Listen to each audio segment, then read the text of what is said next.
The first morning in Willow Creek Valley, sunlight pierced the dense pine canopy, scattering golden rays across my cabin porch. General Patton, my old golden retriever, circled the perimeter like a seasoned guard, tail high, nose twitching as he inspected the forest floor. The crisp mountain air carried the faint aroma of wood smoke from distant chimneys and the earthy scent of damp pine needles. Life felt untouched, perfect and calm, an illusion I would soon learn was fragile. Neighbors emerged cautiously from their homes. James, a wiry man with grease-stained hands, leaned against his truck with a friendly grin and a six-pack of local craft beer. "Welcome to the valley," he said, his voice warm but measured. Linda, a petite woman with flour-dusted hands, held out a plate of fresh cookies. "You're going to need fuel for that big property of yours," she teased. I smiled, enjoying the sense of community I hadn't felt in years.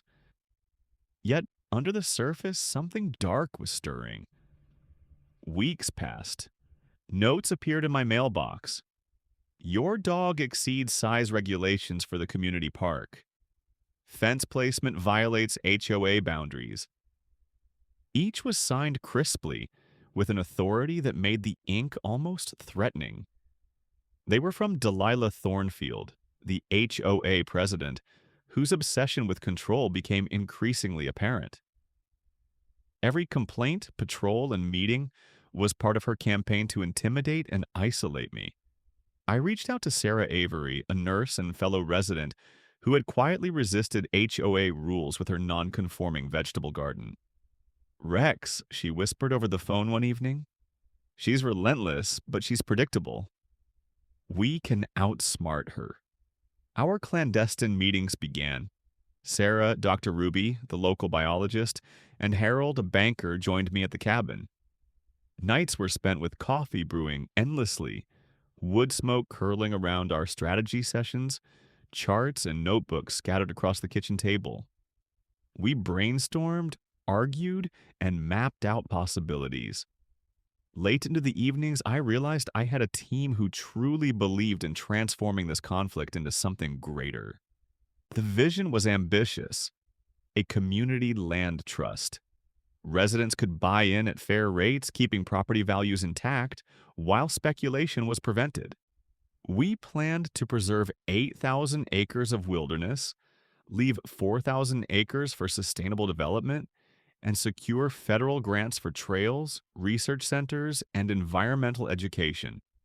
Sarah explained how Champlain Housing Trust in Vermont had successfully preserved homes for thousands of families while maintaining property values. Dr. Ruby emphasized endangered species that could be protected under federal law.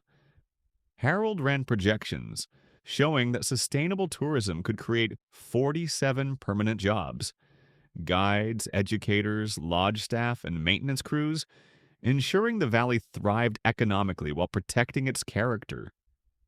But Delilah noticed her paranoia grew. She stationed neighbors to spy on my cabin, binoculars hidden in trees, cameras trained on visitors, notebooks filled with observations. She convinced 3 HOA board members to file restraining orders against me, twisting words I had spoken into alleged threats. The sheriff reluctantly delivered papers on a Thursday morning. "She claims you threatened her," he said, handing me the legal documents. It didn't stop there. Delilah contacted the state environmental agency, claiming my cabin was polluting the local water supply. The inspector arrived unannounced on a Friday, collecting soil and water samples. Across the road, Delilah held court, explaining how she was protecting the community from ecological disaster. In reality, my water source was an ancient underground spring, purer than any in the county. When the results returned, they vindicated me. Zero contamination, and my land actually improved groundwater quality. Sarah delivered inside information. Several HOA board members were fed up, ready to oust Delilah. Her obsession, her legal battles, and her paranoia had turned allies into skeptics. Then came her final desperate acts: bribery, and corporate intimidation. Delilah attempted to offer $50,000 to Commissioner Hicks to condemn my property. She hired Mountain Property Solutions, a predatory HOA management company from Denver known for aggressive takeovers and inflated fines. Certified letters demanded $73,000 in fines for retroactive dues, truck paint, dog waste, and alleged violations. I ignored the theatrics, focusing on the Community Land Trust. Federal environmental protections were approved for endangered species on my property. Sarah had finalized legal briefings. Dr. Ruby's surveys were complete. Harold secured a banking consortium to finance the transition. Delilah scheduled a public confrontation at the county community center, inviting media to witness what she believed would be my downfall.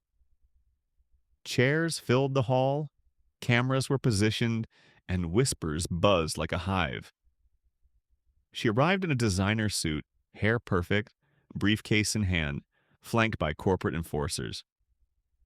Her presentation began, meticulously designed to scare and manipulate.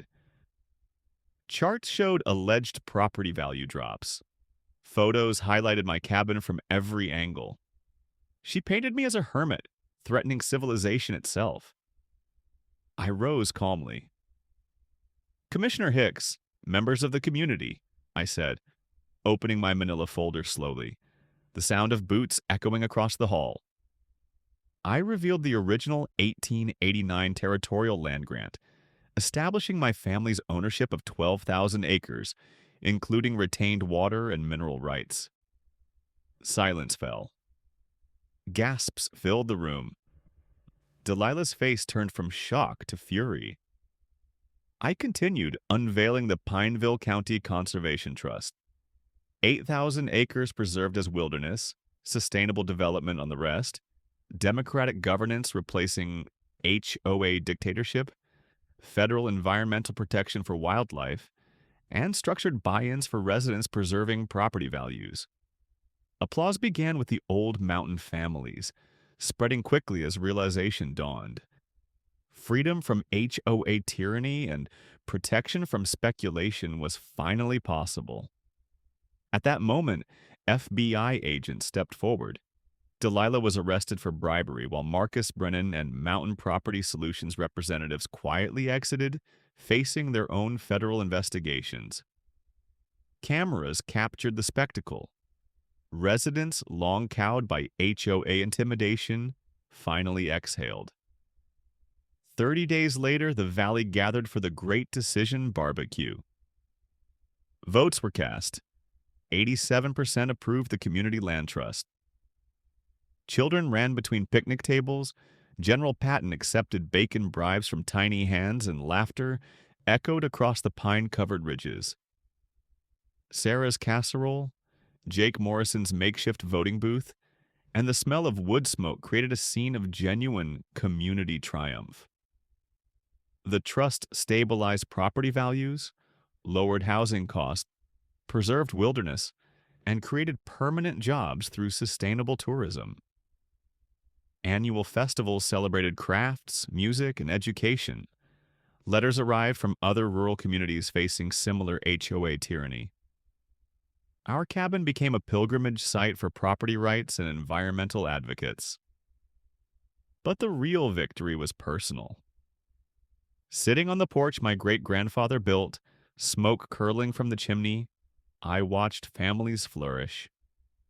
Pine trees whispered stories of justice served, communities healed, and cooperation prevailing over conflict. General Patton, retired from daily patrols, slept at my feet. Victory wasn't about defeating an enemy, it was about lifting everyone. Cooperation always triumphs over corruption. Democracy beats tyranny. Communities thrive when neighbors act as allies, not adversaries. The Caldwell Doctrine became a legal model inspiring other communities. Delilah's mansion sold at a loss, purchased by a teacher's family who planted a thriving vegetable garden in defiance of past tyranny. Our valley flourished, Children played safely, adults contributed freely, and visitors marveled at the model of democracy in action.